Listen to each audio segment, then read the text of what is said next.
শুভ সন্ধ্যা। Daily market আপডেটে আপনাদের স্বাগতম।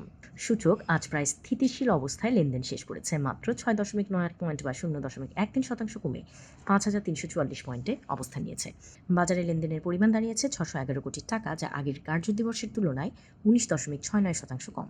ফার্মাসিউটিক্যালস খাতের স্কোয়ার ফার্মাসিউটিক্যালস ও কোহিনুর, খাদ্য ও আনুষঙ্গিক খাতের ব্রিটিশ আমেরিকান টোবাকো এবং সিমেন্ট খাতের লাফার্জ হোলসিম বাংলাদেশ মূলত আজ বাজারের পতনে প্রধান ভূমিকা রেখেছে।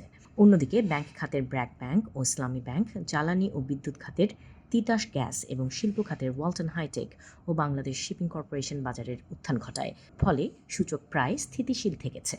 খাতভিত্তিক রিটার্নে এনবিএফআই খাত আজ সর্বোচ্চ ১.৩১% বৃদ্ধি পেয়েছে।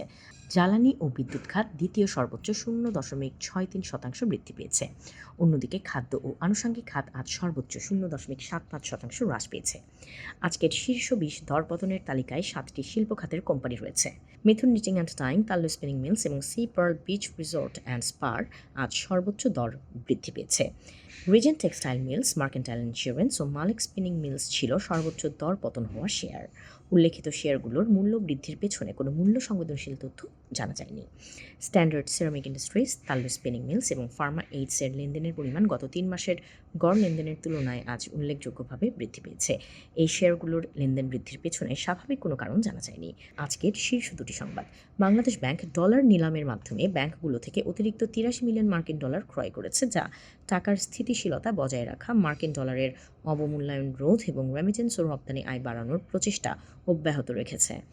এক মাসেরও কম সময়ে 5টি নিলামের মাধ্যমে মোট ৬২২ মিলিয়ন ডলার সংগ্রহ করেছে বাংলাদেশ ব্যাংক। তাৎক্ষণিক এই কার্যকরী পদক্ষেপ মুদ্রার স্থিতিশীলতা রক্ষা ও দেশের অর্থনৈতিক স্থিতিস্থাপকতা জোরদারে কেন্দ্রীয় ব্যাংকের ভূমিকা প্রতিফলিত করে। বিশেষায়িত অঞ্চল যেমন ইপিজেড, পিইপিজেড, ইকোনমিক জোন ও হাইটেক পার্কে থাকা রপ্তানিকারক প্রতিষ্ঠানগুলোর জন্য বৈদেশিক মুদ্রা ডলার সংরক্ষণের নিয়ম আরও সহজ করেছে বাংলাদেশ ব্যাংক। এখন টাইপ বি ও টাইপ সি কারখানাগুলো তাদের রপ্তানি আয় বৈদেশিক মুদ্রার হিসেবে রাখতে পারবে, যতক্ষণ না ব্যাক টু ব্যাক আমদানি দায় শোধ হয়।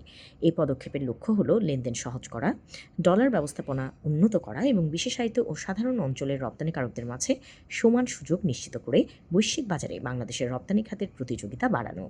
আজ এই পর্যন্তই। আগামীকাল আবারও আসবো শেয়ার বাজারের নানা আপডেট নিয়ে। সে পর্যন্ত আমাদের সঙ্গেই থাকুন। ধন্যবাদ।